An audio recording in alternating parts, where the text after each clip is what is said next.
Sair da escola já com uma formação profissional no currículo? Parece bom demais pra ser verdade, né? Pois é. No ensino técnico do Senac, isso é possível. É ensino médio junto com formação técnica, que acontece durante os 3 anos. Lá, eles usam metodologia para projetos, desenvolvendo competências como resolução de problemas, pensamento crítico e colaboração, além de valores éticos e sustentáveis. Quer saber? Senac. Acesse sp.senac.br/ensino médio e saiba mais.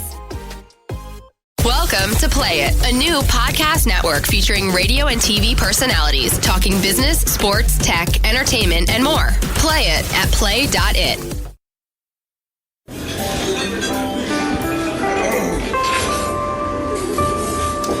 Well, I don't see the point in waiting any longer, so let's bring her out. The star attraction, the one you came to see. Ladies and gentlemen, the one, the only, Miss Judy Gold.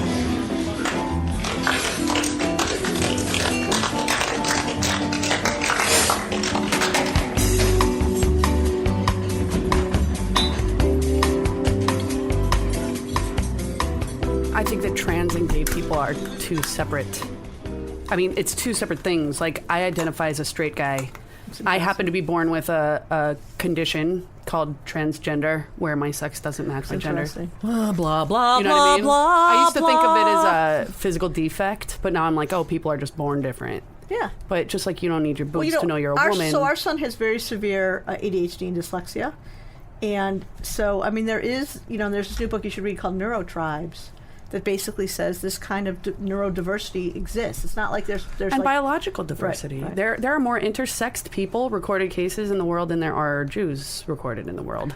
Okay, first of all, I want to welcome everyone to Kill Me Now with Judy Gold and... But, are you going to... Did you record what we were previously talking about? Yeah. So before we begin, I just want everyone to know that Lauren just said that there's more intersex people recorded than Jews in the world. Recorded. I know that might be because of the Holocaust. You know what? Yeah, exactly. Okay? Yeah. They killed 6 million of us. I know. Don't Ben Carson on her. Yeah, and it's probably more now that priest... Did you see the priest who went to... he undug all these graves in the Ukraine. Yeah, under the Vatican, too. So whatever.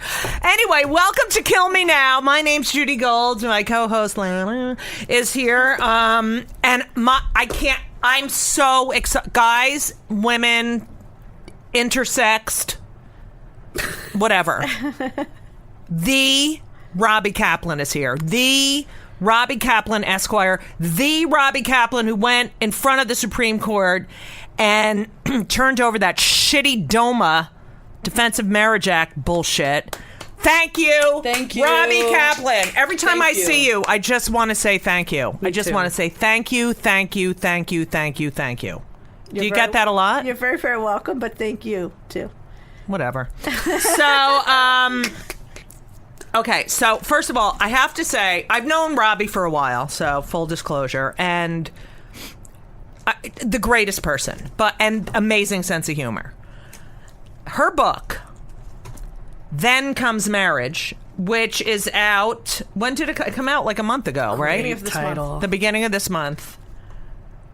Is, first of all, I believe that Then Comes Marriage by Robbie Kaplan with, who cares, Lisa Dickey. Does she wear a Dickie, Lisa Dickey? Remember those Dickies? Remember that? They were very in when we were Dickies kids. were in, and rubbers. Yeah. Remember rubbers? My father had rubbers, and he'd take his rubbers off. I love the rubbers. The rubbers are good, though. They'd actually be very convenient if I had... On a day like today? Right. It's raining out. I'm telling you. My feet are a little wet right now, to be honest. I saw a guy a few months ago wearing rubbers, and I was like, oh. And they were kind of cool. Like, they looked like cool shoes. I like the old school yellow ones. No, those are ugly. I just remember black. I don't remember... I remember black, yeah. Like the man in the yellow hat from Curious George. He had rubbers. Okay. Yellow ones? Always yellow. I have to ask my son. He's an expert. Yeah. Okay. So the book Then Comes Marriage by Roberta Kaplan, Esquire. I feel like it should be in every school. I feel like there's so many. I mean, not that many because look, marriage equality just passed. I just feel like it's so easy to read and it's a story, and it's told in such a personal way that you're invested. You're so invested in the case because you've humanized this, and it's not about dissecting the law. It's about human beings and dignity, and I just have felt that since I don't know. All right. So you represented Edie Windsor, Yeah. and I don't know if you know this, but for years, many years, I had something in my act about Edie and Thea, because I was so angry about not being able to get married, and then I would see, and it enraged me. I mean, I want to talk to you about the anger, because I feel like I was so enraged, and I'm a comedian, but it was like, we wrote this song 1128, which was all the 1128, and it was all these benefits we couldn't get. And I was thinking, wait, Jerry Sandusky is married. Like Eric Menendez, who killed his parents, Eric and Lyle. Eric gets married in jail. Prison, right. He's allowed to get married. He has a constitutional right to do so. Right. And, okay, and then, Mary Kay Letourneau, that really pissed me off. Mary Kay Letourneau? She was the teacher who married the 13-year-old student and then, went to jail, and they're still together. It's a fantastic relationship. And all these people had more rights than me. And so I used to do a thing in my act about how these two women, Edie and Thea, 40 fucking years together. Exactly right. And talk about in sickness and in health, right? Right. And that did they part. So for the idiots, no, I'm kidding. For our listeners who are not into the gay marriage equality, which I have to say, it's such an important. I mean, it's a defining moment in our. Like World War II for my parents, Holocaust, defining moment. I believe, and you're like, and we had our own Holocaust. I mean, AIDS was our own Holocaust. Exactly. And I believe AIDS actually brought us together as a community. No question. I think that's what. First of all, I always say AIDS made guys couldn't be in the closet anymore. Right. You'd see them walking down the street. And it also it caused lesbians and gay men who were really kind of living in separate universes to come together. Right. And the lesbians really took care of the gay men. Yeah, exactly. And the straight girls who were overweight and never could get fag hags, if you will. Yeah, the fag hags. No, but really it brought us together as a community, and as a unit, think about AIDS. Like, I remember, of course, awful. But how far we have come, and it's not eradicated, and now I feel like the new generation is like, I don't need a condom. Oh, it's flaring up again. Yeah. Yeah. The Hasidic Jews, did you know that? When they go to the I'm going to talk like my mother now. So the Hasidic Jews go to the prostitutes, and then they bring it home to their wives. That's terrible, because the wives get nothing from that. Not even an orgasm. They don't get anything from any. Please. They get worse than nothing. So here you are, Roberta Kaplan in Cleveland.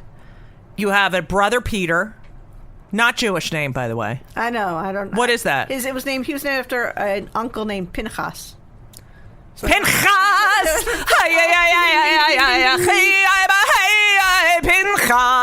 Okay. And you're growing up in the Cleveland suburbs. There are a lot of Jews in Cleveland, actually. It's kind of like growing up on the Upper West Side, right. To be honest. Everyone I knew was Jewish, practically. Really? And you decide at a very young age, after your grandmother's like, she doesn't shut up. She doesn't shut up. That's pretty much what she said. And you, what? Oh, you're moving me away.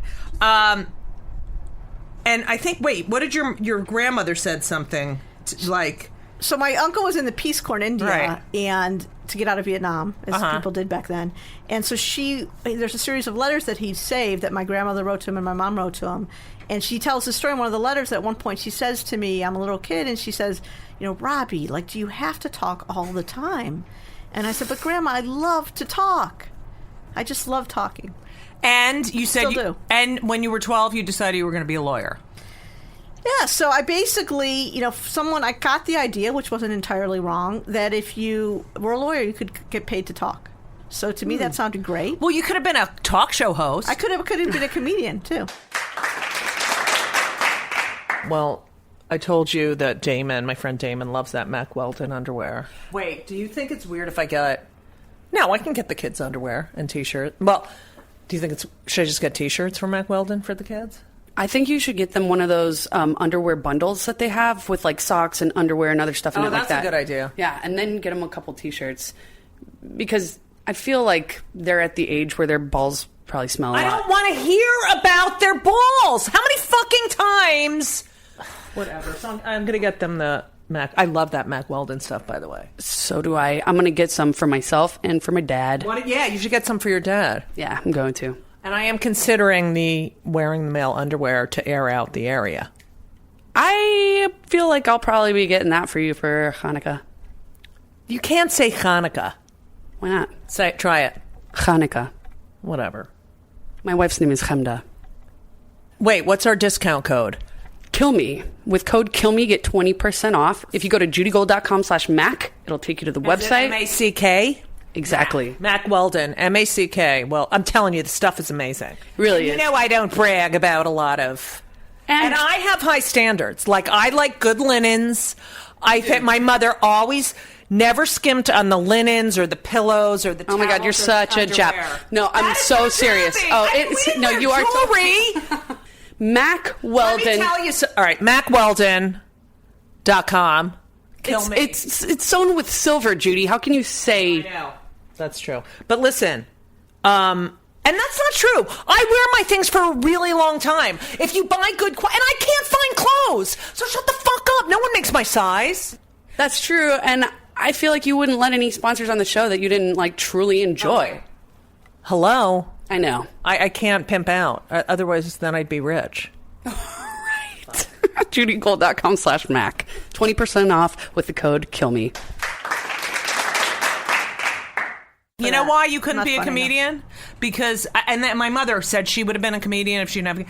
Because I can just imagine my mother at an audition, and they're like, okay, thank you very much. What do you mean, thank you very much? Do you know how hard I worked on this? Thank you very... Who the hell do you think you are?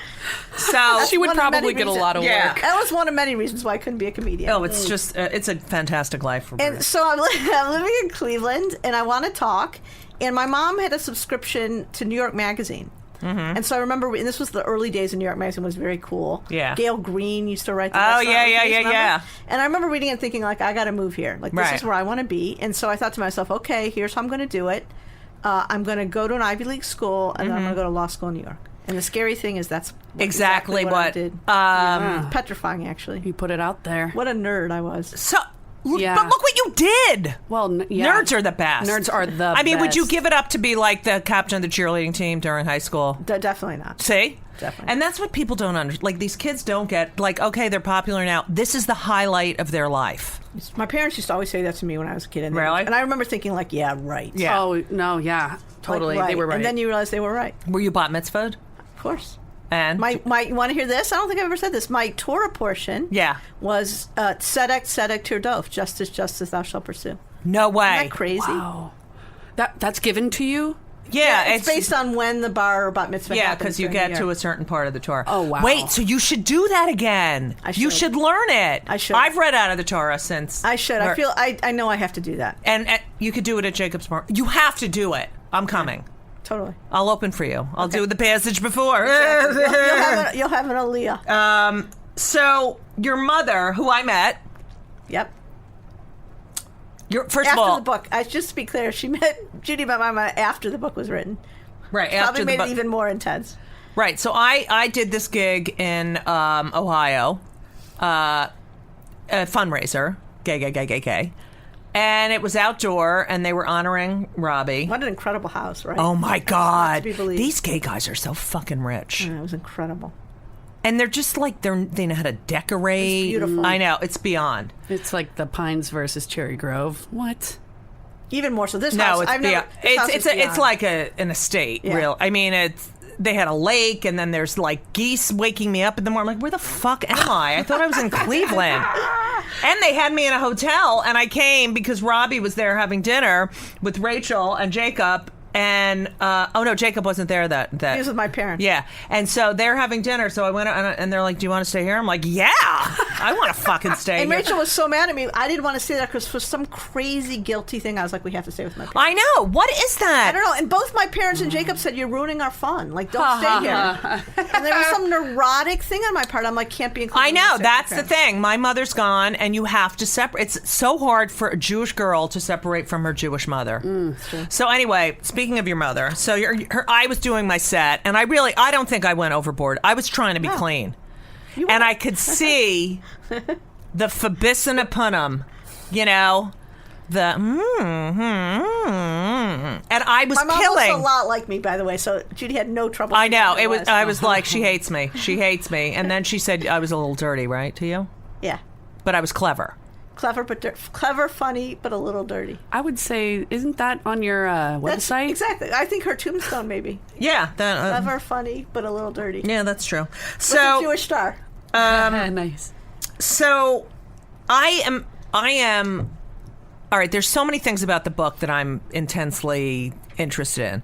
But the one thing I really wanted, and I don't even know if anyone's talked to you about this, but I related so much in the book to your internal homophobia. And the fact that growing up in our generation and having this secret and I mean, physically, I was, I had a bleeding peptic ulcer like when I was 19. Me too. Me too. I said you're not allowed to talk. I'm sorry. I'm just identifying with you. Okay, yeah. Here you are, you're going to Harvard, you're like, oh, did you hear Roberta Kaplan got into Harvard? Oh, Roberta Kaplan's going to Harvard. I'm sure that's what was going on at synagogue. They asked Roberta, she came home for Rosh Hashanah. Oh, Roberta, hi. Yeah. All right. Look at what she's wearing. Yeah, that was the next thing it's unbelievable. I used to do a joke in my act when I first, about how this is what it's like going to synagogue on the high holidays. Oh, didn't she wear that last year? I don't understand it. It didn't look good last year. It doesn't look, Oh my God, the pressure every year about what you're going to wear. I know, what you're going to wear. And it's sort of like when you go late and you have to walk down because I would not get up early to go. And the women would do people can't see me, but I'm doing the up and down nodding look. Yeah. Oh, yeah. Okay, so here you are. You go to Harvard, and you have a crush on a girl there, but you can't tell her. You're like BFFs. I mean, you knew. First of all, it seems I knew I was gay when I was like 3. I mean, I just remember going, wait, I'm not. I didn't know it was gay until I was an adolescent, but then I was like, oh, I'm gay. And then I enjoyed, when my mother was working, and I'd go home and I'd put on my father's ties and stuff. I loved doing that. And then I used to be a hobo every year for Halloween. You did? Yeah. Love that. With like a tie and like charcoal on it. Yeah. My mother one year made me I was such a nerd, and then she makes me the UNICEF box. The charity box. She's like, oh, we'll bake you. And I'm like, Mom, I'm already a nerd. And now I'm the UNICEF box. Like, how fucking nerdy. That is hilarious. I think it should have been the Jewish National Fund box. Would have been better. Yeah, that would have been good. Plant a tree in Israel, and I am a tree. Oh, my God. God. Yeah, I was the UNICEF box. You All need right. You need a sitcom. Sorry, I know that's annoying. Okay, thanks. So you fall in love with this woman. You then go to Russia to study abroad. Correct. And when I say abroad, I mean abroad, a Russian broad. Good night.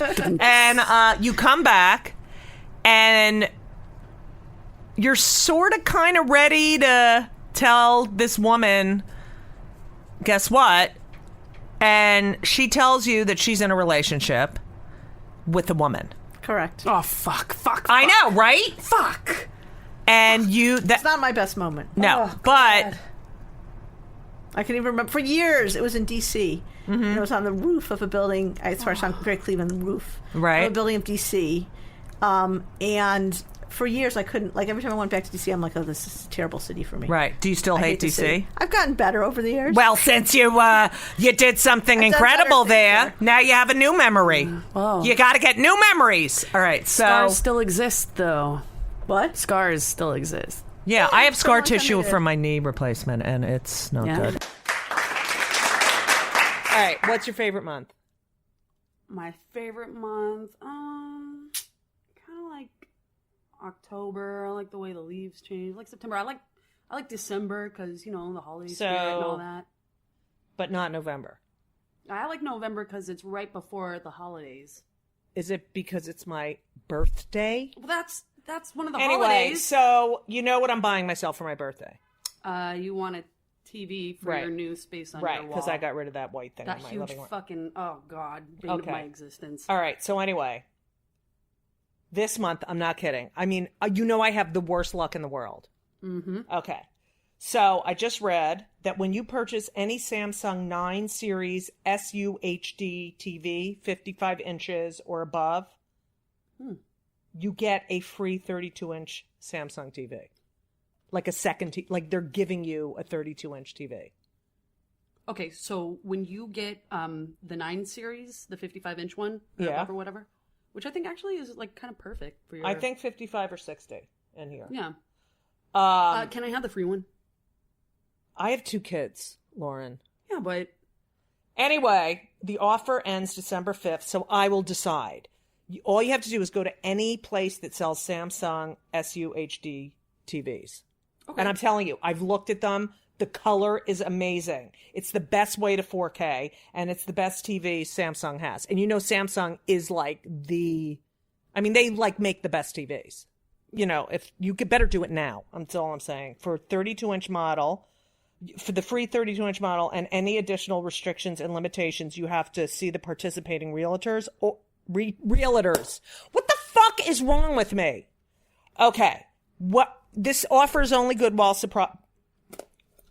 What is wrong with me? I meditated today. Listen, it seems like they're switching out their 32-inch TVs, and you really want to you want to take advantage of this while they're giving them away, because the supplies will not last. Yes, so they're not going to get rid of the 32-inch they might get rid of. Well, when you purchase any Samsung 9 Series SUHD TV, 55 inches or above, you know what 55 inches is. For the free 32-inch model and any additional restrictions and limitations, you have to see the participating realtors, go in and ask, or you can visit samsung.com/free TV. Realtors or retailers? Did I say realtors? Yeah. Let me have this one, boss. Come on. No. Did that make you want to come out? I mean, your fear of coming out, because it's interesting. When I was reading, also, you mentioned something about like, all the friends I had were gay, but we didn't know it. And I remember my senior year of college, and I had a relationship, and I kissed a girl at 15. So I'm just going to say, but You kissed her, or she kissed you? no, I kissed her, and then it went on for a long time. And then I had a roommate who I was senior year, and we had this affair, and then school starts and she's like, I'm straight, and then I Right. still live with her like an idiot. Oh, God. Because then I don't want to tell my mother. It's all about the mother. Why you weren't living with her anymore? Well, I didn't want to leave because then I would have to. She's like, "Why are you living with Amy?" And I get that. Yeah. So it's all about this fucking looming huge woman. So, do you believe that you're home? I mean, it's really about so much of it is about your mother. In that period of like, what if I have to tell my I'm mother? sitting here as a mother now, like thinking like, I don't want to blame it all on my mom because God knows what my son's going to say about me. Right. But yeah, I mean, I think there was this girl in college. I've since spoken to her about this since the book came out. And I talk about this. Who grew up in Manhattan? Mm-hmm. Yes. Went to a very fancy school, Private school. Came from a very prominent family, and in college, she told her mom she was a lesbian, and she was Cut totally off. cut off completely. Mm-hmm. And that was my greatest fear. Yeah. Even in high school, I was like, I kind of want to be like have a Jewish family and have kids, and that's the and I was like, how can I do that? Right. So I was petrified of that. And see, that's what I feel like the millennials don't understand is that, like, the fact that Edie Windsor and Thea Spire said 40 years prior, so this is what, 1967. Yep.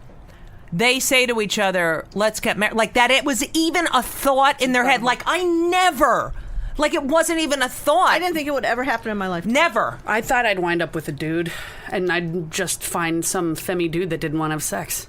Wow. That's fantastic. That is wild. So, but a lot of people did that. Yeah. A lot of people. I think for generations, a lot of people did that. And people became nuns. That crossed my mind, too. And I didn't want to live, people are going to hate me for saying this, but I didn't want to live on the margins of society. I mean, I was not then, I feel like saying not then, not now a member of the Communist Party. I was not then, and I'm not now a radical. Like, I didn't want to be, that's not what I wanted. I wanted to have all the things that kind of my family community had, but be gay at the same time. Right. Yeah. And that's really why I think the law passed, that it wasn't about, this, we're radical and you have to accept us in this form. But it really became, and so Edie was the perfect, they were the perfect, she was the perfect, it was, first of all, it was all about taxes. It was all about the federal inheritance tax, which is such a Republican thing. Like, they're together 40 plus years, and what they contributed to society, she's a psychiatrist, and the other one's, like, worked on the first computer at IBM. And fucking Jerry Sandusky. Anyway, so...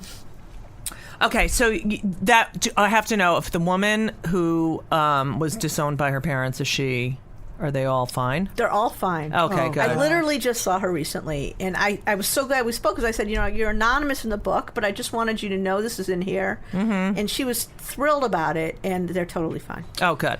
Does she have kids or? She does. And a wife? Yes, both. Wow, the parents just needed to transition. No pun intended. Thanks. So, nice. Okay, so all through Harvard, I don't know if you've heard of Harvard. It's in Boston. That's Harvard. You were in the closet. Totally. 100%. But knew, and can I just say, that constantly getting up and going, oh no, I have to lie. Oh, I have to lie. And every time you do it, it's like a fucking knife in your... Mm-hmm. No, I remember going to bed in those narrow, long, for whatever reason, I guess they were made for guys, Harvard bunk beds, the dorm beds, and thinking to myself, if this woman I had a crush on, if only she were a guy. Right. I used to think about that all the time. Right. Ew, but then you have to touch the penis. I used to think if only I were a guy. Yeah. That's great. It's all about you, Lauren. It's not. I'm back to you, Lauren. So look who's talking. I'm done. I'll never talk again. Okay, thanks. So you go to Columbia Law School, which is another Ivy League school, where actually President Barry Obama went. Not to law school, to college. To college, yes. He went to college. He went to a law school at a place called Harvard. I've never heard of that. But yes, Barry went to Columbia and lived on 116th Street. Anyway, the point is, you go to Columbia, and let's just say you're afraid of your mother, and yet she would bring you to, like, Judy Chicago's art exhibits, this feminist artist, and I remember reading that you said that you'd go to these art exhibits, and these big dykes with tool belts would be putting up the stuff, and you, even though you were little, you're like, oh, wait, I have something in common with them. Totally. Do you have a tool belt? Totally. I don't. I have a couple toolkits, though. You do? A couple. Like, what's the dykiest? And to the extent anyone in our family uses a toolkit, right? We're Jews. Very often, it's me. Okay, so but what's your dykiest thing you have? That's a very good question. Thank you. Oh God, I wish my wife were here to answer it. Dykiest. And is it dykier than Judy's shirt right now? This is a woman's Gap shirt, even though it's flannel. Dykes are women. I actually have a couple of... I have that shirt in blue. Thank you. So, A, I get that. B, I have a lot of, like, hoodie sweatshirts.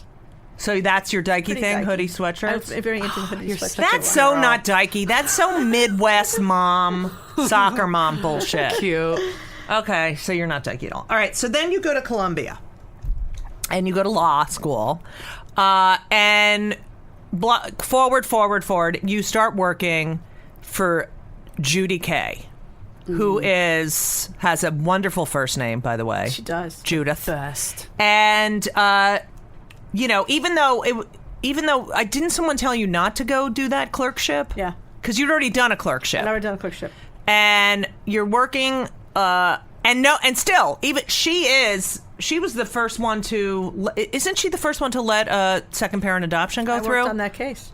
Oh, Thank you. First of all, thank you for working on that case. As I read, I did a second parent adoption in '96, which was That was just after. right. That's it was one of the incredible. first ones Because the case was came down in 95. right. And I did it and it went through. And then I don't know if you know that I have a precedent-setting case as well, because after Sharon and I broke up,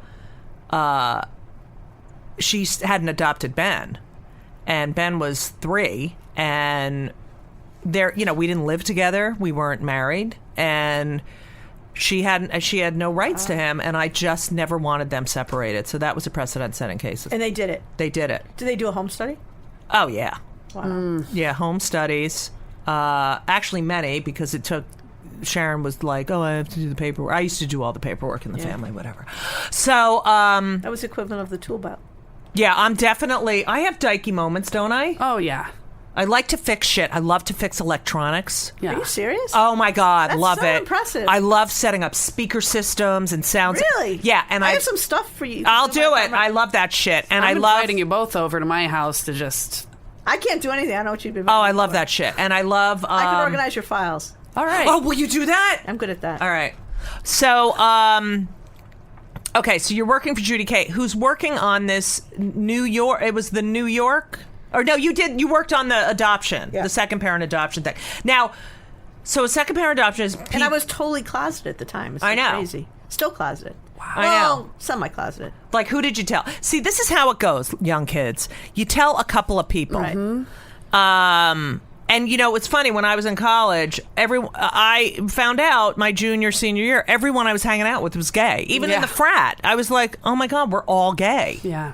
And no one talked about I it. had No a one bunch of talked tranny about friends it. in No, high we school I talked didn't about. know. We ended up talking. It was between our junior year. Everyone just came out, and I had told a friend in high school too. All right, but anyway, You tell your girlfriend first. this is why I need a. Would you be my co-host? That'd be so great. All right, so Hired. okay, so you work on the adoption, and you're still not out, even though Judy Kay would have been like, "Who fucking gives a shit?" Totally not out to her. Right. And I was so paranoid. It shows what the world was like. I was so paranoid that there were these memos that would get circulated on the case by one of the judges who dissented, that were pretty kind of out there. Right. And I was convinced that she was hiding them from me because she knew I was gay and didn't want me up to be Right. upset. Which she had no idea. I mean, she might have been hiding them to me because she knew I'd get First upset. of all, but how did she not know you're a lesbo? I mean, I would have known. I don't think she has very strong gaydar. Oh, I think all right. she has a lot of great qualities, but strong Yeah. gaydar is not one of them. All right. So you work for her, and then what drove you out of the closet already? So, I mean, I worked for her. I came back to the firm. I mean, really the thing that drove me out of the closet was meeting my wife. Right. Because, well, It's so much easier when you can say, I'm in a relationship with. yeah, it's not like that. Rachel would not have put up with it for 2 minutes. I know. I love that about Rachel. And mean- you have something to fall back on. Like you have someone that loves you, Yeah. even if your family. I mean, we doesn't. But could've you had a dated relationship. someone for like 7 years Yeah. before Rachel. Yeah. And just, it was closeted? No, I mean, Semi? my friends all knew. Right. Some people at work knew. Some Did people- her, was she out? It's about the same. But Rachel, who, like, when I was, like, kind of had my nose to the grindstone at college and law school and was this nerdy person who wanted to only get A's and everything like that, Rachel was at Smith, where everyone was a lesbian, by the Right. way. And, protesting, like, when they Right. tried to close a lesbian co-op and getting arrested and Oh wow. doing sit-ins and stuff like that. I mean, so she was so out there that there was no way I could see her and be in the closet. Right. Right. And you know what's interesting and parallel a little bit? Elisa, my partner, was so in the closet. Like, she had this girlfriend, but they didn't live together. And then she would, she's going to kill me for saying this, but she went out, like, on It's Just Lunch with guys. Like, she really wanted to just, it would have While been she so had the much. girlfriend. Yes. Well, they would break up and then she'd go. And I'm like, are you kidding me? And so and it was this fear, and then she meets me. I'm like the out. I mean, I was talking about being a lesbian mom. You did the first adoption practically, right? And 20 years ago, and she picks the most out, and I'm like, Elisa, what are you fucking talking about? You didn't tell your parents. Well, they know, but it was always this. What, you want to say something, Lauren? I want to also add to this parallel. Go. I was outed in Page 6 because I dated an actor, and I never would have come out other than that. I never, ever was planning on telling my family. No way. Just Did they get the That's a New York cool Post way. in Hawaii? Oh my God, no. I was also in the National Enquirer, and that's how my grandmother found out. But if you have to come out, it's Page 6 is kind of a cool way to do Yeah, something. right. Yeah, but that's when I wound up in the hospital with the ulcer. Oh. Full circle. All right, so here you are. Now, first of all, come on, Rachel's like perfect. She's pretty perfect. Yeah, and she's smart, Jewy. Very Jewy. After I did 25 questions for a Jewish mother, I went up to this woman, brought her mother, and the husband owns the wine shop near me, right? So, and she's my mother. She's and she's very Republican, and she's very anti-gay and very racist and this and her mother was like, yeah, it was very nice. The show appeals to a lot of people, but it does deal with like the gay thing and being a Jew and being gay. And so, wait, are you mean to tell me that you're a gay Jew? Oh my God, you didn't read the stuff we sent over to the? So, Sorry about she said, I said, would you rather your daughter married an African American male or a Jewish female? What'd you say? Well, I wouldn't want either. The man. I mean, it's like, wow. It's all about a cock and balls. Yeah. And she was racist. All right, anyway, so here you are. You have Rachel. You tell your parents. Yeah. It still wasn't great with my Well, parents. just tell me what your mother said. I mean, and I think my parents were flipped out at this idea that I had gone from being this kind of semi-closeted, very kind of conservative, Right. establishment person to being with radical lesbian, Right. Kind of feminist, Right. And Rachel, one of her many wonderful qualities is she's a truth teller. Right. So when my parents would do things Yeah, or say I love things this. that she thought was homophobic, she would let them know. So the best story is when she first met them.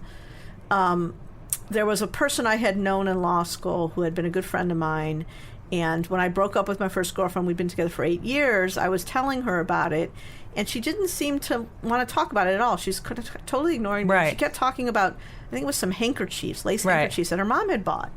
And I was like, what the hell? Why do we care about Right. your handkerchiefs? And so I had told Rachel the story, and she knew about it. And my mom started talking about this person. Have you seen her lately? And what's going on? And I said, no, not really. Like, we're not really friends anymore. And my mom kept pressing it and saying, well, why aren't you? Da-da-da. And Rachel's like, because she's a homophobe. I was like, you need to understand that the reason Robbie doesn't want to be friends with people who hurt her feelings because they're homophobic. Wow. And What'd my your mother say? They were flipped. Wow. They were flipped. This But is it was what- a good thing. This is what my mother used to say. This is what my mother used to say. She used, like, if she didn't see a friend of mine for a while. So what happened? She dumped you? Ha ha ha. Yeah, she dumped me. That's kind of sweet, though. I know. So I haven't heard from this one. What did they dump you? I'm like, yeah, Ma, they dump. It's like, can you just say something in a positive? It was pretty much the Cleveland version of that conversation. So it's okay. So when my mother found out, my father asked me actually when I. And How old were but you? it's a whole long story. I was about 25, 4. I love this story. Do you want to hear? It's such Yeah, a ridiculous yes, please. story. Have I told the story Yes. before? Everyone's going to get mad. All right, I'm doing a shortened version. So my sister is living at home with my parents, and she's about 26, 27. And my father's like, Judith, like, she's got to get out of the house, and I don't know, blah, blah, blah. So my sister goes to therapy. I've been going to therapy since I'm 18. Okay? And my mother kind of liked therapy too. And so my sister goes to therapy, and I said to my father, why don't you and Mommy go to therapy and discuss this and how, so they go to therapy and they're seeing this guy, and my sister's going to therapy and she's seeing this woman. And so my siblings were not nice to me growing up. So my sister's like, can you come to therapy with me? So we go to therapy, and the therapist says, listen, thank you for being here. She was Israeli. And so let's begin with you, Judith. So here you are. Is there anything you'd like to tell Jane that you've never told her in your life? Anything you need her to know about? Yeah. And I'm like, well, I'm like freaking out. And I figured, but it's my sister, and she's, in her 20s. So I said, anything? She's like, yeah. I said, well, Sharon and I are gay. And my sister, like, freaks out, like, are you? Oh my God, I can't believe it. Oh my God, don't tell mommy and daddy. And screaming and crying. In the session? Yes. Wow. Then we went out to dinner, and I remember she just played with her. Then I was like, well, we're bi. I was like, I didn't know what to do. I just wanted her to stop. That's so sad. I know. And so she was really... Bi is the bridge to coming out. So... I believe there are bisexuals. Oh, so don't do you I. believe So there do are I. bisexuals? But I think for a lot of queers in my generation, oh and yes, before, absolutely. You'd say you're bi. Yeah. So anyway, P.S. She is like, I need to mourn the person I thought you. I'm like, okay, This is your fine. sister? Yes. She's gonna kill me now, but she was kill me now. Kill me but now. she's fine. She's absolutely She's totally supportive. one of the she's coolest great people I've and ever met. loves Lauren. I mean, she is pretty cool. And so my parents go to therapy. To a different, not to the Israeli one. No, to a different therapist. And after therapy one morning, my father calls me, and I remember I'm laying in bed. He's like, Judith, how you doing? And I'm like, fine. He said, oh, you dating anyone? And I said, no. Like, we never talked about that. Right. Like, it just didn't come up. Your dad And sounds he's like a mob boss. Yeah, so, okay, do you have a boyfriend? I'm like, no, I don't. All right, just checking. We don't talk, about this stuff. And do you have a girlfriend? I'm like, what are you talking about? Like, I'm fucking free. Your head is I'm like, exploding. no. What time of the morning was this? It was like 9 o'clock in the morning, and I'm a comic, You so. must have been up all night just waiting for a And decent so hour to I ask. said, why are you answering? Look. We're doing this therapy. Some, parents, they have kids, they're gay, they're bisexual, they love their kids. I was just wondering, and I couldn't do it. I was so young, and I was sleeping, and I couldn't do it. Turns out, their therapist Had told you was the husband of my sister's therapist. Oh, that's... And my sister's therapist told the husband. that is so not cool. I know. So, I want to fucking still, when my mother found out, this is the stupidest story, but... So, first of all, she used to come over all the time, and we had a queen bed in one room, and then we had a day bed in the other room, and my neighbors could see inside, and we were close with them, and they figured it out because the day bed, which was Sharon's bed, had laundry on it for like a week. No one, and also we had 2 alarm clocks. It was so ridiculous. And so my mother used to come over all the time, and she'd come in and Like Bert and Ernie. and she'd come in my room and say, I don't want to kick Sharon out of her bed. I'm like, Ma, you're not kicking Sharon out of it. But it was still, we don't talk about it. Right. Fine. And so I get sinus surgery. I had a bone spur and deviated septum, all this shit. And Sharon was away, and my mother was, quote unquote, taking care of me, which meant like I'm laying on the couch, and she's like, if I get thirsty and I need a glass of water, where would I find the glass? Like, she can't just say, where's the glasses? Let me get, So a friend comes to visit, and I'm like... This is shortly after your dad asked you? He passed away. It was after he passed away. So this is about... It's years later. So I'm probably about 30, 31. Man, I came out to my parents before you? Woohoo. Ding, ding, ding, She ding, ding. knew. I was with Sharon for what? Whatever. So, I was 24. I'm out of here. Okay, so all right. So now I feel bad. So anyway, so my friends come over and they were like, and my best friend Howard had just gotten married, and my parents always thought I was going to marry Howard. And so his sister comes over with her husband to visit, and the husband says, you know, I wish you had married Howard, you know, and kept Sharon on the side. And then I was like, oh, it's nice out, isn't it? Like, completely change the subject. They leave. Looks like it might rain. The minute the door closes, my mother says, and kept Sharon on the side. I knew it! Oh, Lord. And why did you lie to your father? Why? I knew it. And then she said something like, this is why I'm so depressed and anxious. So I'm like, Ma, it is not, because I'm the happiest one of your kids, so shut up. You know, and then it was like over. But, I mean, she knew. I mean, Sharon would come all the... whatever.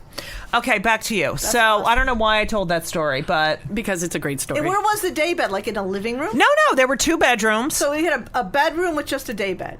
It had daybed and a desk, and like it was Nothing else. So no alarm clock. Was the daybed like made up with like sheets and a pillow? Yeah, I mean it was like a little. It had a comforter on it, but it was obviously a guest room. That's awesome. And there's one alarm clock on each side of the bed. I mean it was ridiculous. Okay, More like a ghost room. shut up.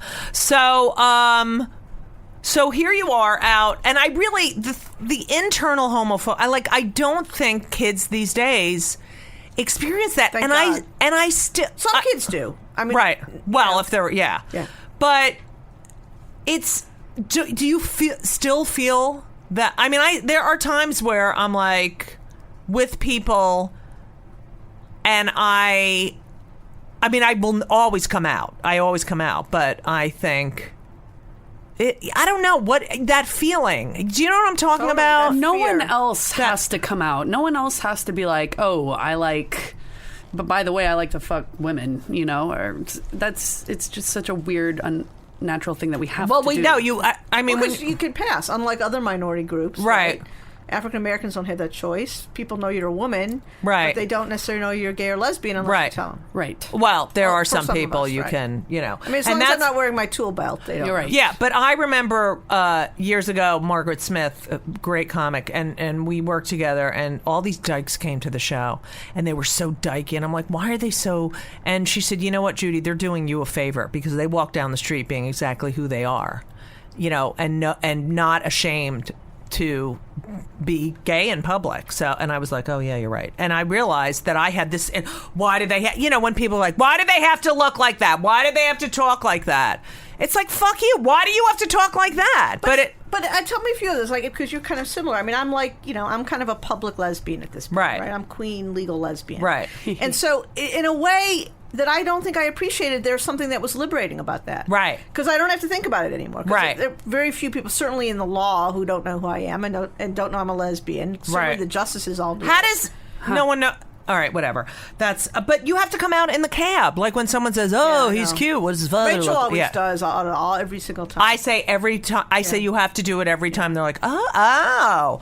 and here's the crazy thing. Your sons are probably the same way. My son doesn't hesitate for a second. Not even. Right. Like it's nothing. And his friend, one of Ben's friends, for his bar mitzvah speech, did a whole thing about equality and marriage equality. Oh, my God, And he awesome. said it was because of us. Oh, wow. That's awesome. I know. And that was the only bar Were you mitzvah. crying? No, because it was the only bar mitzvah I had She's just a flown lesbian. in. Did you get him a nice gift? Yeah, but I didn't go to the service. I just my and I was God. like, and I've never done that. And I was like, I want to kill myself right now. I never, because my mother was always like, I hate when people don't go to the service and Right, they just go to the party. And I just was so exhausted and jet lagged. I'm a fucking asshole. Okay, so Clinton. Let's just talk a little bit about the Defense of Marriage Act. Okay. Now, because as a gay, I mean, I loved President Clinton, and yet he passed this awful. First of all, the reason I loved him is he was the first president ever to use the word gay, Yeah. as you know, these He people recognized our community as a community. Right. He had openly gay people working for him and everything else. Right. And when he became president, we snuck into the Sheraton Hotel and fucking I was so happy. I mean, like, they looked normal. They were young. He came from a single mother, alcoholic, you know. It was like, oh my God, a real person. And yet this Defense of Marriage Act, which was signed like in the middle of the night, so no one even knew, was sort of a bargaining, because he wanted gays to, I mean, the don't ask, don't tell policy, although it's horrible, it was a step. It was a bridge. No, and they tried to do more, and it kind of blew up in their face. And so we ended up with Don't Ask, Don't Tell. And, you know, the country was kind of in a bad way back then. You know, it was still the AIDS crisis. I mean, people kind of forget. Right. The country was still in a bad way. And what happened is there was this court in Hawaii that seemed to suggest that gay people should have the right to get married. What? And it's freaked out the entire Republican Right, I Party. remember, yeah. That's what really happened. That was in 93, right? They call us the Rainbow State, for God's sake. That's what really motivated DOMA. And even though the Hawaii legislature said it's never going to happen and kind of repealed it, it created this panic among 67% of the population then thought, forget marriage, they thought gay relationships should be criminal. Right. Mm-hmm. So, you know, I mean, he said it, and I agree with him. I don't think the president was happy about it. I think today he has... You know, he certainly understands that it was the wrong thing to do. He wrote an editorial before I argued Windsor saying that he believed it was unconstitutional. But I think it's easy for people today to forget. I'm not excusing it in any way, but to forget what times were like. Right. And they were very different. And there was a lot of bad shit that people were talking about gay people all the time in 1996. Yep. Excuse the expression. Oh, yeah, you're a lawyer. You can't I don't say want to offend shit. you with that language. What the fuck are you talking about? And God damn it. when you read the House report, which we studied intensively, we actually had there are hundreds of pages, and we read every single one and had it all cataloged and indexed. I mean, the stuff in there is incredible. I can't believe this shit. I was watching this Bernie Sanders they showed years ago. This friggin' Republican congressman, and the homos, and like that they would say this shit on the congressional floor, over and over again. I can't fucking believe that. Have you ever heard this guy Dennis Prager? Yes, please. Okay, and he's a Jew. So, I know. So he testified. And he said that being against DOMA was the same thing as being sibling phobic, because you don't think siblings should have sex or with each other, or animal phobic because you don't think that people should have sex with animals or some other horrible and polygamy. They always used to say polygamy, animals, bestiality, child molestation. Now I think people said stuff like that and no one would even react. It was just considered normal. Some of the stuff today is a little unfair because people are kind of going crazy about 1996 without understanding the context of 1996. I don't want these kids to forget what we had to go through, and I do feel old, but it is. I don't know. I forgive Clinton. Do you forgive him? Well, I mean, I tell this whole story in the book. So I was obsessed in the case with the idea that when I would get up there to argue, one of the conservative justices would say to me, Ms. Kaplan, you have this whole argument that DOMA was really motivated by homophobia and fear and prejudice. And it was signed into law by President Clinton. Are you saying that President Clinton's a homophobe? Is that your argument? I was petrified of this. So I actually approached his people. I can't believe I had the chutzpah. And this is literally what I told my friend to say to them. I said, I want you to tell President Clinton that, like everyone else, he's going to meet his maker. Right. That we all have to meet our maker, and that he, too, one day will meet his maker. And I know that this is something he's not proud of. Right. I know that he doesn't feel, he's not proud of signing DOMA. I know he would do it differently today. But if he's ever going to express that, he's got to do it now. Right. Because if he does it after my argument, it does me no good. Right. And to his incredible credit, he wrote this op-ed. Yeah. It's the first time a former president has ever done anything like that, to my knowledge. Right. Wow. It was an extraordinary thing for him to do. Wow. Wow. So, our community can get very nitpicky about things like this. That's what I'm saying. So here we have the Larry Kramers. We have... and it helped our case enormously. That's another thing people need to understand. Right. I wouldn't ask him for it unless I really wanted it for the case. Okay. So what do you say... I like my mother years ago would always be like, all right, I think you should have the same. Do you have to call it marriage? Right. And that was always... Right.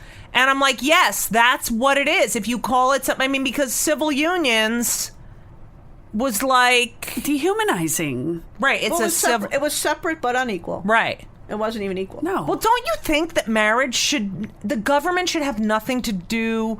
I'm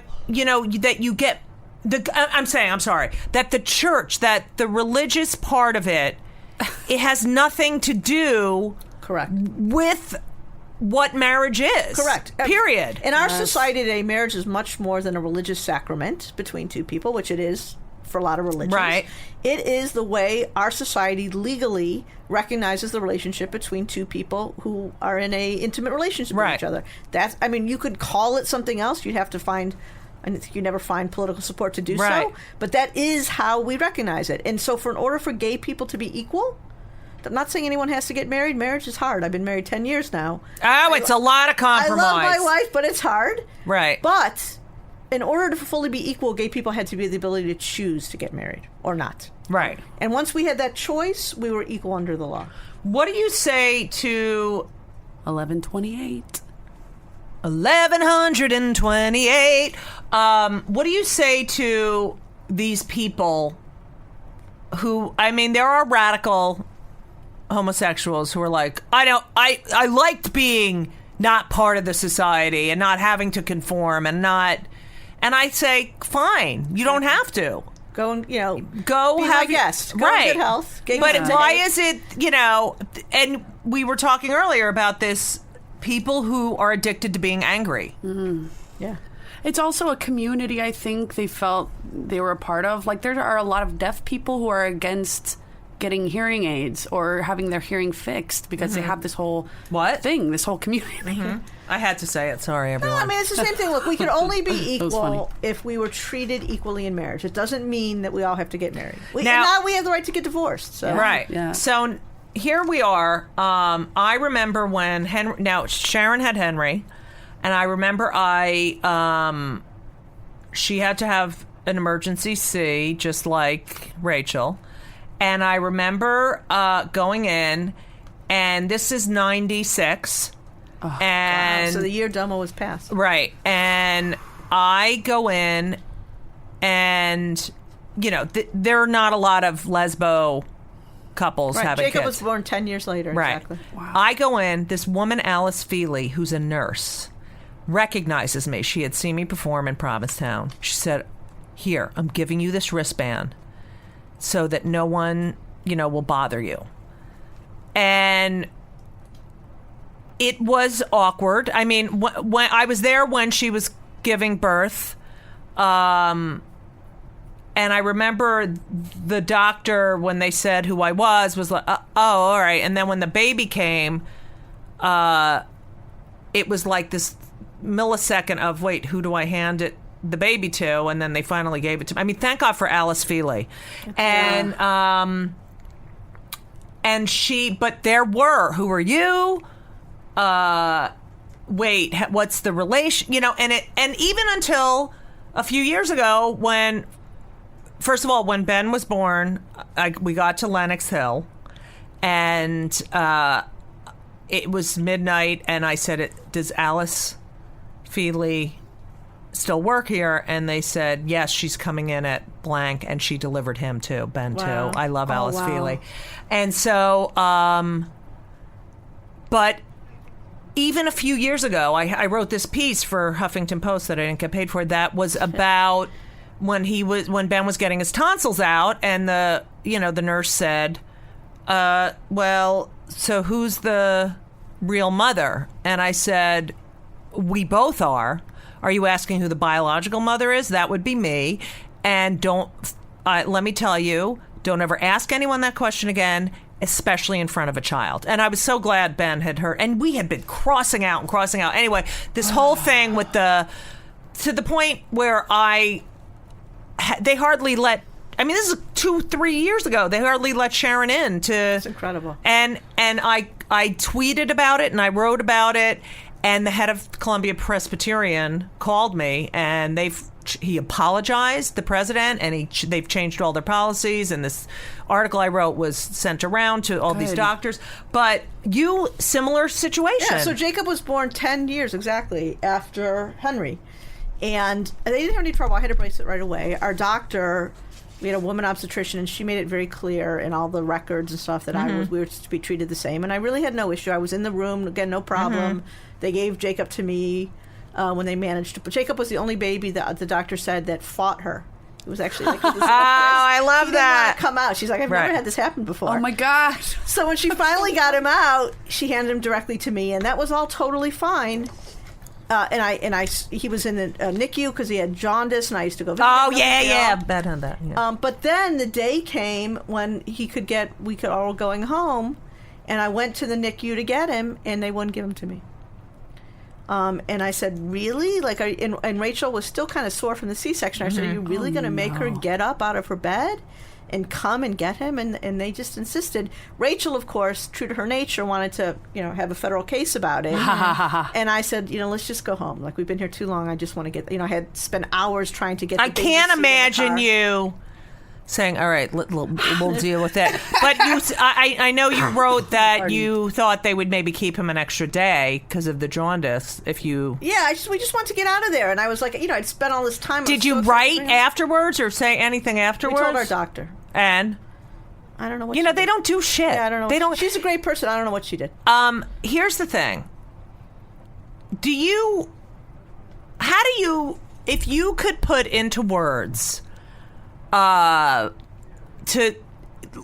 someone, one of these people who's like, give us our rainbow flag back, and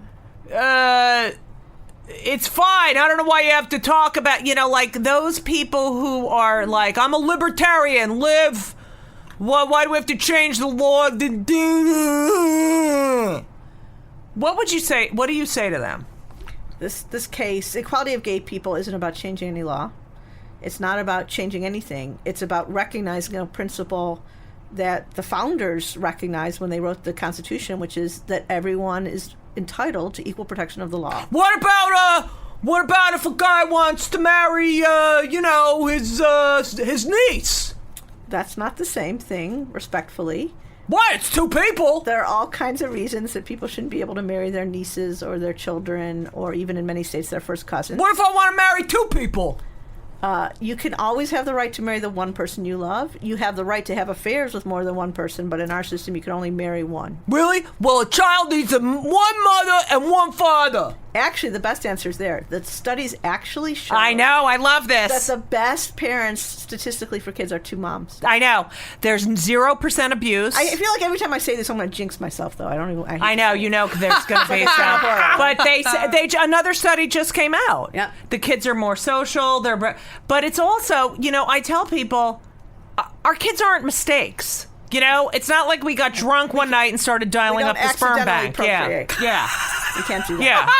They were right. And the one right thing about that argument that the other side made against equality in marriage is true. The one thing different between straight couples and gay couples is we're not slutty heterosexuals.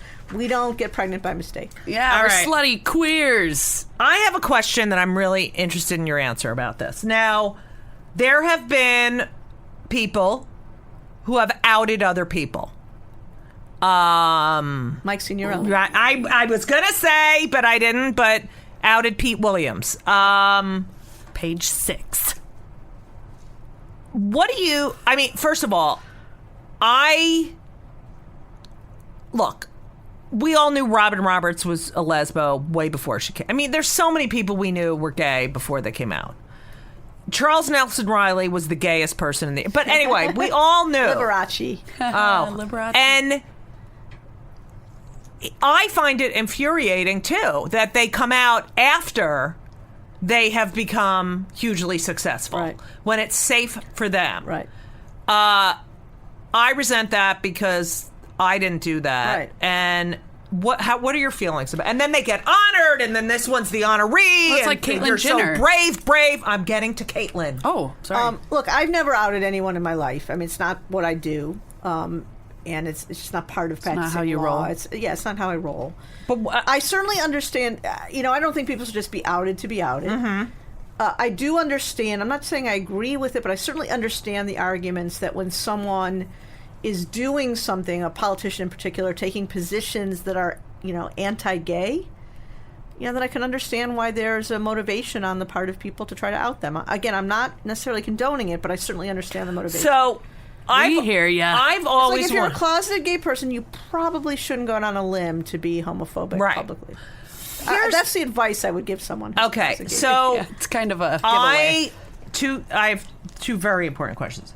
What was it like to say wife for the first time? Well, that's the crazy thing. So Edie and Thea, Edie hates the idea that Thea would ever be called her wife. And one of the things she said to me in the case is, you have to agree never to call Thea my wife. And I said, okay, I understand.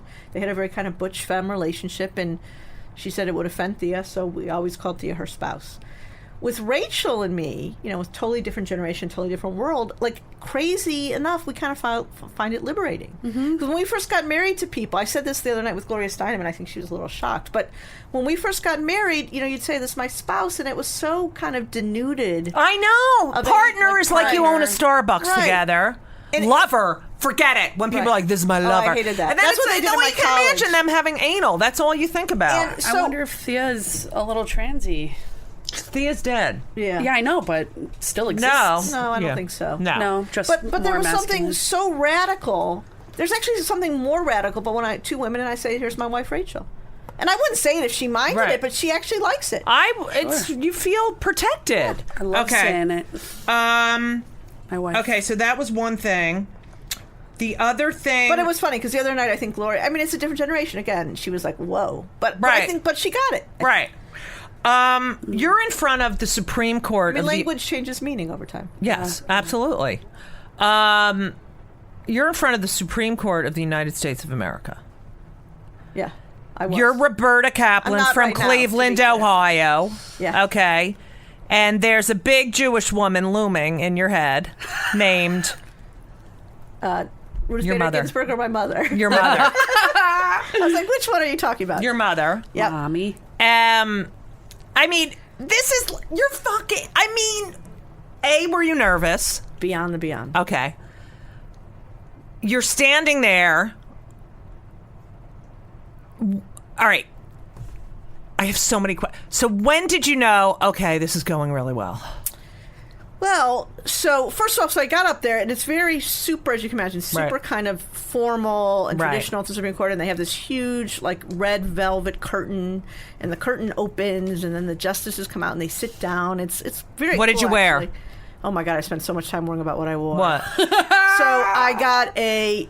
Chanel? No, I got a... Anti-Semite. Custom-made Oh, that's good. Ralph Lauren suit Oh, nice. in a dark blue pinstripe. Nice. It was very nice. I've worn it maybe one time since. Nice. Next time That'll I be in the Supreme Court, I'll wear it Smithsonian. again. I'm not kidding. Yeah, totally. Okay, so all right, so they come out With the red a round curtain. collar Oh my God, you Okay. should sell it on Red eBay. curtain. and Ferragamo shoes, as I recall. Nice. So they come out, and actually, the first hour of the arguments was about this technical argument about standing, and I remember kind of having Spielches, Right. which means ants in your pants. I wanted to get the move. Right. I was like, enough with this technical stuff. Let's get to the meat Right. of it. And then when they started the meat of it, it was pretty good already. Even, my adversary got to go first because we'd won below. And so when Paul Clement got up, it was looking pretty good for us already. Right. The two Jewish women justices from New York. Is that unbelievable when you think about Alana Kagan and Ruth Bader Ginsburg? They gave him an incredibly hard time, both of them. Good. It was kind of like a 1-2. What about Sonia? They were more active with Paul, as I recall. Okay. I'm kind of remember the questioning coming from that side of the bench. Right. They both sit on the right side. And they really did a 1-2 punch. Ginsburg did this thing about skim milk marriages, which was awesome. That's what I love. was Hi, I'm awesome. going to go. I'm Britney Spears. I'm going to be married for 12 hours. Sorry, you guys can't get married. Bye-bye. Yeah, that pissed me off. And then yeah. Kagan did this really a cross-examination that was beyond the beyond. I always joke afterwards that if you ever had choice in life of being cross-examined by Elena Kagan or any other human being on the planet, I'd pick any other human being on the Right. planet. She was astounding. And that all happened before I even got up. And then I got up, and the first couple seconds you can hear my voice is a little shaky. I know I was thinking, oh my God, I'm just Right. in Cleveland, Ohio. What the hell? Who Right. the hell do I think I am?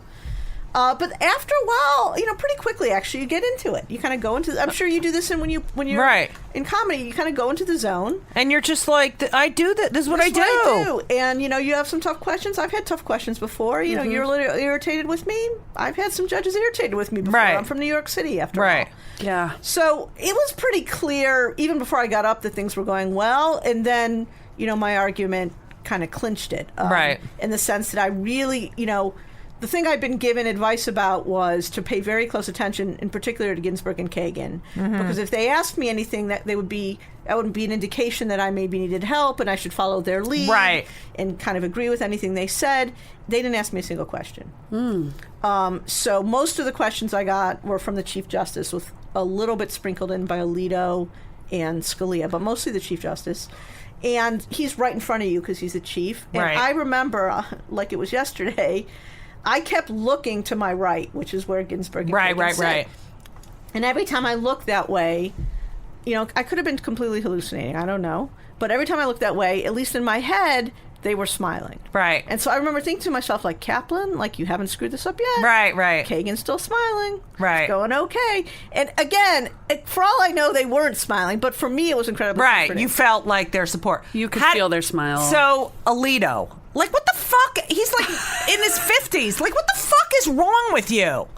You really think I'm going to answer that question? No, I'm just saying it for myself.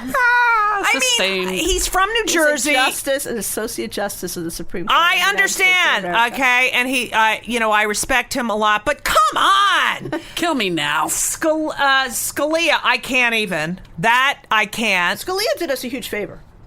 Huge favor. In 2003... when Lawrence was decided, he wrote a blistering dissent, and in that dissent he said that the logic of Lawrence would lead to marriage equality. Right. Because there was no way to distinguish gay people anymore. Right. And he said the same thing in Windsor, and he was right both times. Right. Now, wow. And in Thomas... fact, all the decisions post-Windsor, a lot of them relied on Scalia's dissent. Right. Which is incredible. So, here we are. Thomas doesn't say a fucking thing, right? He didn't ask me any questions. Does he nod?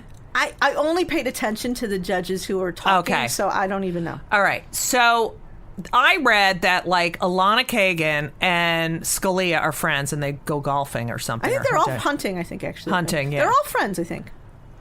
Look, they have How do you do... Like, you're a lawyer. They have to hang out with each other. Because of the nature of their job, they're very circumscribed on what they can do and say. Right. They should go. It's kind of like an enforced. But okay, fraternity. so here you're a litigator, and you're. And I think they do like each other. They spend. How a lot do you of time do together. that? How do you separate the? Oh my God! You don't think that I should have equal rights? Let's have a beer. How do you do that? Yeah, that's rough. I don't. First of all, I'm not on the Supreme Court, so I don't have to do that. But you, as a lawyer, you have to do that sometimes.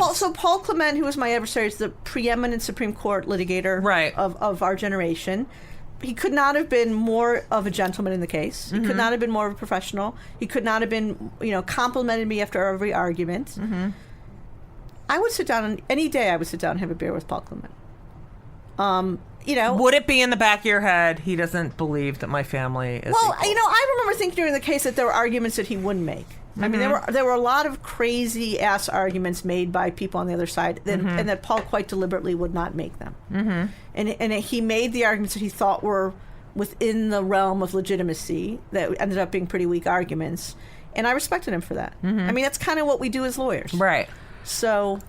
Wow. I couldn't do what I do if I didn't feel that way. I know. I just don't know, like, these Congress people are like, oh, we're going to reach over the other side of the aisle. It's like, you hate me. So you hate what I believe in, what I stand for. I mean, but I think the problem is people don't really hate us. It's that we live in this some do. Right. But we live in this culture today with Fox and MSNBC and Twitter and everything. And it's just, it's like a trigger. Yeah. They're all push button things. Right. Okay. It all gets made so much more dramatic. Also, people have room to change. I mean, they're humans too. Right. And I'm sure everyone gets to the end of their life and regrets a few things. Whatever. Right. I mean, there was this incredible moment in the case where, before I argued, that the Supreme Court, which has really lovely staff, said to me, do you want to come and check out the courtroom before you argue? Because we've never done it before. Like I go do a sound check on the stage. Exactly. And I said, of course. And I went in, and I remember they said you can adjust the podium, and I started to kind of crank it. And they're like, oh, don't touch that. It's from the 18th century. Oh. I had this image of me being the one lawyer who broke the podium. So I moved aside, and as Right. we're walking out, this person said to me, "Do you need help getting out of the courtroom?" And I said, "No. Edie Windsor can walk fine. No, thank you." And then it kind of hit me. I said, "But wait a minute. What do you mean by that?" Right. And they said, "Well, another lawyer in the case has asked for our help to get out kind of the back door." Oh shit! And this huge light bulb On went off your- in my head. on your In side? Windsor. No. Okay. I that's knew the what lawyers thought. on my side. Right. So I remember thinking immediately to myself, we just won this case. Right. If the House Republicans want their lawyer, which is what I think happened, to Right. go out the back door, then we won this case. And so I looked at them and I said, thank you very much for the offer, but I'm pretty sure that Edie Windsor wants to walk out the front door. Good. Yeah, bitches. Yeah. And walking Okay. out the front door that day was like as close as I'll ever come to being Mick Jagger, that's for sure. Oh, Right. You bigger than Mick Jagger. No. It's incredible. Bigger. It's got Totally. to. Why can't you go with like John Lennon? Or Ringo. Steven Tyler, even. No. No, Okay. Steven Tyler. No. Ew. Ew. Gross. All right. Okay. So, 2 more things. I saved this for last because I find it to be so incredible that when you first came to New York, you went to see a therapist. And That's why you have therapist on your mind today. Go ahead. I had therapy right before this. And you went to see a therapist. God. Yeah. Very well-known, well-respected therapist Correct.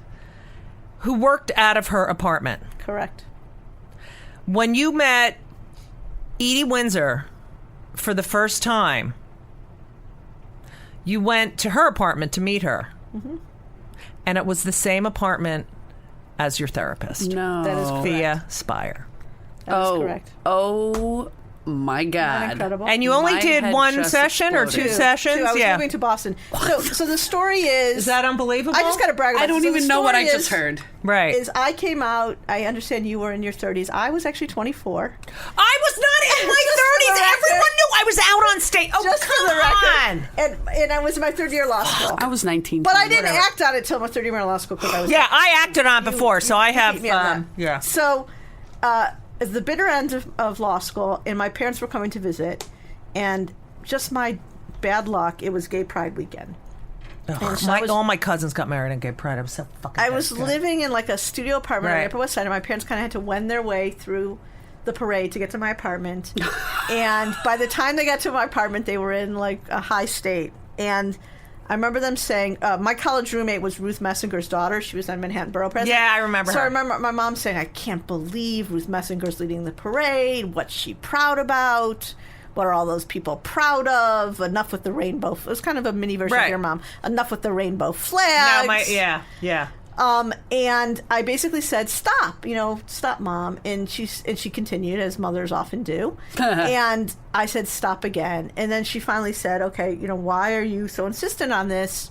Are you gay?" And I said, Oh, that's so easy. That is not. Sorry, true. you get 5 years added on It's because true. she asked you. She so asked me, 29. but I said yes. I said Right. yes. And she walked 2 feet, to the corner of the apartment. I love this. And literally started beating her head against the wall. It's funny now, man. It was so not I funny can't then. even. Oh my It God. was the polar opposite of funny. Oh, well, then. comedy's She born knew from tragedy. all I can laugh. along. If someone said to me, "It's so Seinfeld," I'm like, "Yeah, but it was way before Seinfeld." Yeah. Oh, yeah. Okay. And so I actually left the apartment. It was one of the sanest things I've ever done Good in my for life. you. And that summer I was pretty depressed because it was like my worst fear about coming out had happened. Oh my Right. God. You walked out of your apartment My own into the apartment. I left my Pride parents Parade. there. No, it was already That over. is I went to a friend's apartment. And so I was like kind of hanging around New York before I moved to Boston, and I kept asking around, I need to go see a psychologist who's good at gay issues. Remember Right. that's why we talked about good at Yeah. gay issues. And I kept getting Thea Spire's name.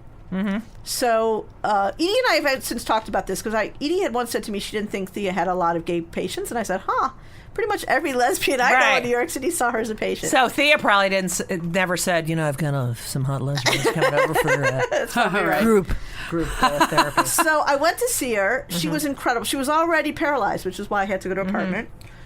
She was incredible. She was so charismatic and calm and intelligent. And here's the coolest thing about it of all is she talked about Edie, which I don't think psychologists are supposed Right. to do that. But I think that she thought that the only way she would convince me that I could kind of get me out of the hole that I was Right. in, that I would ever have a chance at having a life, Right. was by telling me about her own. So she talked about this brilliant mathematician who she was with, Edie Windsor. She was a brilliant computer scientist. She went to NYU. Like, I knew all these facts about Edie before I met her Right. in 2009. It's unbelievable. That's And wild. they ended up having to go to Toronto with the help of 3 aides, Yep. 3 home health aides to help with the... They had to take the wheelchair apart and put it back Right, together. put it apart and then go into some crappy hotel If you're a ballroom. quadriplegic, traveling is really, really, really hard. But they had to go to Toronto. Yep. Or, That's and- my fault. I lost the New York marriage case. No, Yeah, it is. it's not your fault. I lost that case bad. It's a Fuck bad them. loss. And you know what? They ended up going. Fought it. They went to Canada, and yet fucking Britney Spears can drive through a fucking. All right. Exactly. Anyway, I don't know if you're even allowed to answer this question that we ask all of our. Hey. Oy, You she probably says. can't. We ask every one of our guests if they're on any antidepressant. I'm not on any antidepressant. Fucking, I knew it. Wow. I'm on arthritis meds. Me too. Meloxicam. I take methotrexate and Humira. Oh, how is that Humira? I like it. I have the Jewish this kind is of such arthritis. yeah, me too. See, same here. Yeah, so I'm on that, and I'm on Lipitor. Oh, for the That's what I'm on right now. cholesterol. Neither of which I think have anything to do with my brain, unfortunately. Yeah. May I ask a question? I don't know what to say except that I mean my favorite. Yeah. How fucking great was I could talk to you for This is hours. fun. I'm a pig in shit. This is really fun. I told you Right not now. to You don't look curse like in that. front of. Oh, well, thank you. Oh, I gave Lauren a whole speech before. This is someone who argued a case before the Supreme Court. You better look good. As if I didn't know. Yeah. Yeah, you're like the best. And you're such a normal person. And I want to hang out. I know. We have to We do have our. to have- we have to I have know dinner. we're supposed to do the Shabbat dinner, but have to do now dinner. Emily Giskey's wife. Yeah, is she trying to organize it? She showed me a photo of her chicken and told me She it's makes a hell of a chicken. I know, and it's Her like chicken's in the book.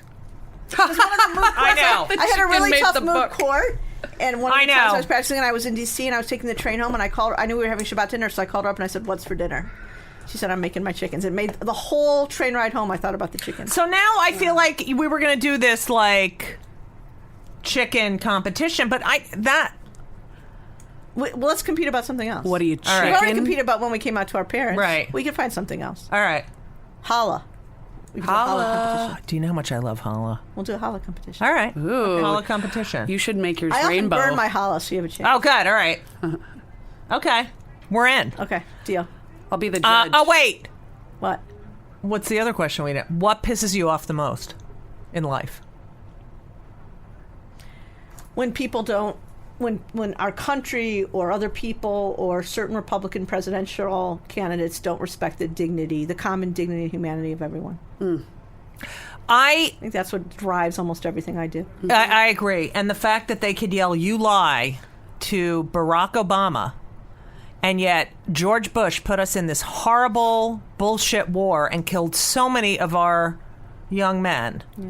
I'm obsessed with the thing that Carson said about how Jews could have prevented the Holocaust. Oh my God! What the fuck is wrong? There's something wrong with him. I'm obsessed. I mean, I tweet about gay stuff all the time for years. I've Right. never got any negative reaction. I got 10 gazillion crazy tweets when I tweeted to say that, maybe there was something inappropriate about saying that. Well, Oh, yeah. also, I tweeted a thing about, guns. You said a joke. It was a joke about. I mean, it was based on truth, but it was about her. No, I just 13-year-old said, being yeah. able to, So CNN asked us, if you could ask any question to the Republican CNN candidates. that had a comic on to give. Yeah, so commentary. no, they had everyone. They had all these people that Right. they had asked. It was a good group. And I was. said, a few months ago, my son Ben went out to get me, he was 13 at the time, Mucinex, because I was really sick. I'm a big fan of Mucinex, too. Yeah. I thought it was Mucinex. No, it's Mucinex. Oh, I And learned so the Mucinex would make more sense. the flight attendant, I was going to say, the pharmacist, I always take it before I go on a plane. Anyway, the pharmacist wouldn't let him have it because he's under 16. I said, why is it easier for him to get a hold of a gun than get me some medicine. And, you really? Where do you live that your 13-year-old can go drive a car to the And it was just a point, like, yeah, if they wanted to get Mucinex off the street, they could. It's just like they took it so literally. It was just ridiculous. You're lying. You're full of shit. Idiot. It's not even a joke. It's true. No, I mean, but it's the way you proposed it. It was true and had a point, but you weren't saying that he could actually. I mean, you didn't mean that he could actually go to buy a gun. He legally, could go get a gun. He could, sure. Like, I'm sure. And it's just the point. Why is it easier for anyone to get a gun and still be carded for Mucinex? It's Mucinex. Speaking of which, I'm a little congested. Listen, I can't thank you enough. Thank you. I'm not kidding about Shabbat dinner. I was going to say, my I'll birthday's see coming you over up. the chicken. I'm not kidding. Okay, you got a deal. You swear? Completely. Oh, you can't swear. Oh, you can swear. totally swear. Wait, what's with the Bible shit too? What do you Can't mean? we separate church and state? And Totally. do you A have- lot of people don't swear on the Bible. You don't. All right, good. I swear on a Torah. You do? No, I'm kidding. I'll do the jokes, Robbie. I said you got to bring the scroll in. Yeah. All right. Okay. Well, thank you on behalf of every GLBTQRSTUVWXYZ. Oh, we didn't even get to talk about Caitlin. All right, next time. Thank you for everything you've done for us. Just one last thing. Did your mother say did she call? Who called who after the decision? Oh, they couldn't have been any happier. Did they call you? I think I called them because we had this whole thing where Obama called the apartment to speak to us, and so it was pretty crazy. Right. But I called her pretty quickly. And what'd she say? Thrilled beyond belief. So have you gone back to shul for that walk? That's Roberta Kaplan. I have, but I tend to go to shul here now, so I haven't been there in a while. That's synagogue for all you anti-Semites. To be honest, if I went back, I'd still be stressed about what I wore. I know, right? It just doesn't go away. Yeah. Well, thank you, Roberta Kaplan, Esquire. Thank you. You rock. You're like my top. I can't. Thank you. What's your name? It doesn't matter. Lauren Hennessy. Thanks, Lauren. Good to meet you. Thank you for being on Kill Me Now. And so long! And everything was wonderful. I'll see you soon. Thank you for the visit. So long.